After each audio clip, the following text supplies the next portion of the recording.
So Advanced Quest Part 10 is dropped over here on the NA side of things, and you should be doing these as they are going to translate to free Saint coins whatever we do get the Advanced Quest missions. But you may look at these on paper and think, wow, these are really annoying. You know, Fionn has a lot of defense, the Knights have 80% DR, and Kiyohime even has counterplay if you bring Pierce Invincibility to her fight. But what if I actually told you that these are not hard at all? They actually felt like some of the easiest Advanced Quests I've ever done because they're highly exploitable. And if you want the evidence, Your Honor, it is the background gameplay for this video. I am not joking when I say that this maybe took me about 20 to 30 minutes to get all the gameplay rounded up for this, because it's just that easy. A lot easier than I remember it being over on the JP side of things. And I think one of the fights in particular was only really hard on JP because all of my best servants are arts, and I didn't really fully grasp what was going on in the Advanced Quest if I'm being honest. But now that I have played it a couple of times and, you know, it's been 2 years, you know, and I have a lot of experience under my belt, it's no longer the first day of this Advanced Quest dropping. They're very, very easy to defeat. So as per usual,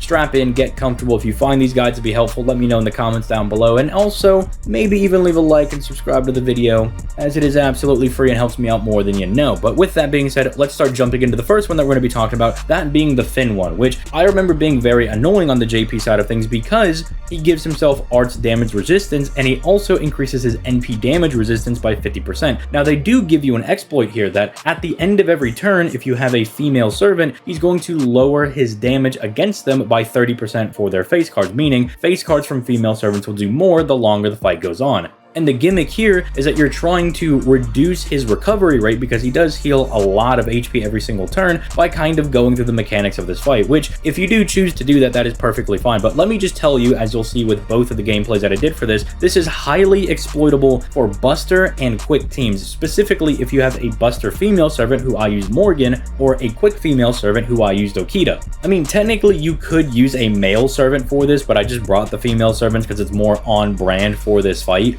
But you'll notice when I use Morgan, her NP doesn't do a whole lot of damage. That's because Guy has 50% NP damage resistance, well, so he's taking half damage from those NPs, and he's a Sky attribute enemy, so she's not really getting any free bonus damage against him. And last I checked, he's not a Fae or Knight of the Round Table. But you'll notice that Morgan's Buster crits do a lot of damage and just kind of wipe this guy out. And the same thing will be said when you see the Okita gameplay, where she barely whiffs out on the kill by I think like 554 damage with the NP plus a Quick and Buster card. Now granted, I did lead with the Quick card because I wanted the additional attack buff, but even still, that does showcase another major weakness for Fionn, is that he has a dodge skill that he might spam a lot during the fight, as I did do a little bit of testing to see how often he spams it, and he does spam it quite frequently if you do try to engage with the mechanics of this fight. So if you choose to bring like a Pierce Invincibility or sure hit character, that's also not a bad idea, or a CE that gives you one of those effects. But it is still chance based. As you see on the follow-up turn for Okita, she is able to just mop this guy up by hitting those attacks because they're not guaranteed dodges for him. So realistically, just bring a strong Buster or Quick servant and you will make absolute light work of this guy. Now, you may not have all the CEs that I have because I have been playing this game for quite a long time. So I have stuff like the Ox King CE that gives you 15% Buster damage to the entire party whenever you switch that character in for 3 turns. But you can always use any Bond CEs that you have to support your other party members, whether that be your Scotty,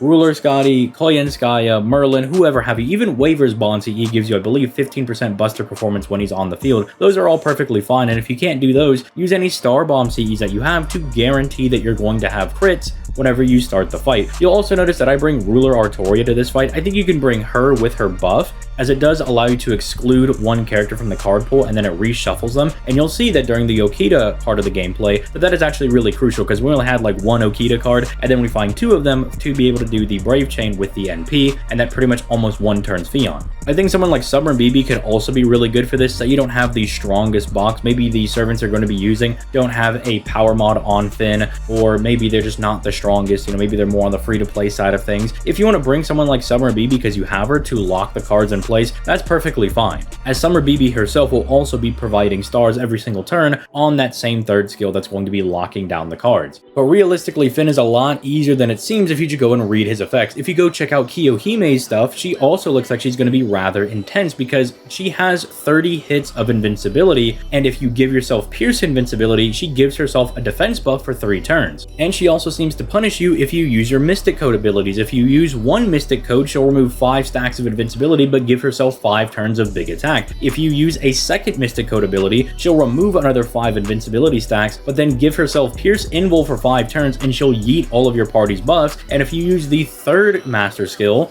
she will remove 10 invincibility stacks, give herself NP damage resistance, and 3 guts for 5 turns that give her 50,000 HP as a revival. What is the solution? Just simply use one master buff. You'll notice that I have a plug suit option when I go in here with Fionn. I used her because 1, I just pulled her and I want to use her, but Kiyohime is also evil, so Fionn has power mod against her and can crit pretty hard. But you'll also see that I don't really have to use any of my extra mystic code abilities. I have a plug suit option, and Fion's really good for this because she has buff removal resistance, but I didn't even want to go through with that because I wanted to show you don't even need that. Fionn is able to comfortably one-turn this Kiyohime depending on your card RNG. There are some runs that I did that took 2 turns, some that took 1 turn. It just kind of depends on what your card RNG is looking like. But if you just decide to only use, say, the attack buff or some kind of offensive buff for whatever mystic code you're using, you'll be absolutely fine because you're never going to have to interact with that attack buff because you're going to destroy that Kiyohime. And unlike Finn, you can use realistically whoever you want in this fight. I mean, they also say that, oh, if you bring 3 or more female enemies, Kiyohime will reduce your battery by 50%. That's fine, because all of the supports that we have nowadays can get you up to 100%. Castoria plus a Waver, that's 100%. Scotty plus Scotty, that's 100%. Oberon plus pretty much anybody is 100% or more of your NP, so realistically, just use the guys you have. And then that's also not including the battery you might have on your own servant. I mean, she's Earth attribute. Let's say you pulled for Summer Ibuki, you could bring Summer Ibuki, Castoria,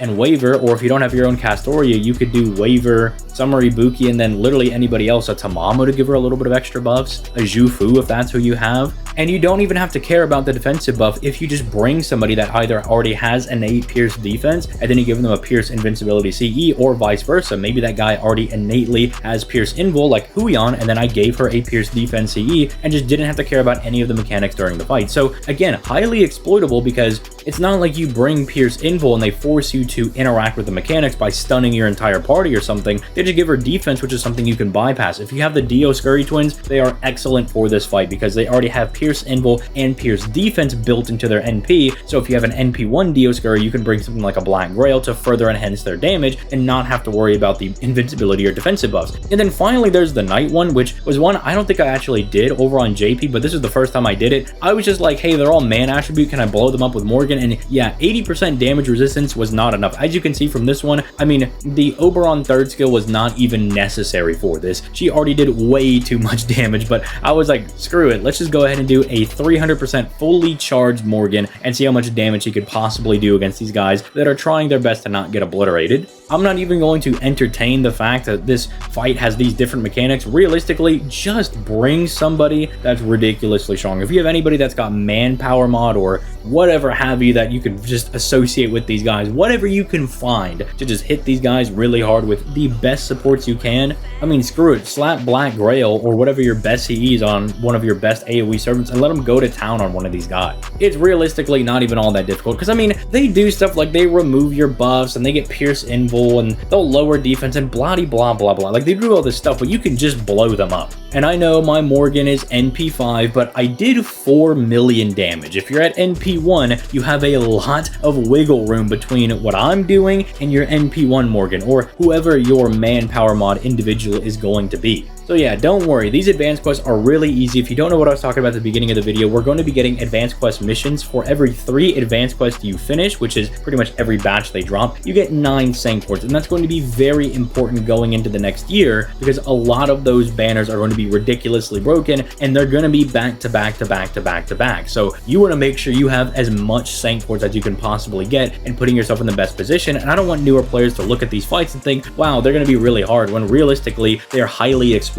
So with all that being said, let me know who you used or are going to use for each of these advanced quests down in the comment section down below. And if you want me to do any runs with, say, particular servants that your box specifically has, and maybe you want to see if it's doable, by all means, I'm going to be streaming later today over on my Twitch, which is linked down in the description down below. If you come down there and say, hey ZTL, I need help with the Kiyohime fight, I've got this, that, and the other servant, can you kind of show me how that would go down? As I don't have every servant in the game, but I can either replicate a servant that you have with someone similar, or if I have them, I'll just do the run myself and see how we can get you through these fights, because I want to make sure everybody can not only get the Sanct Quartz, but also these farming CEs, as these farming CEs are ridiculously good. They're very, very strong for making free quests just that much easier. But with all that being said, I'll catch you guys in the next video. Peace, light, guys.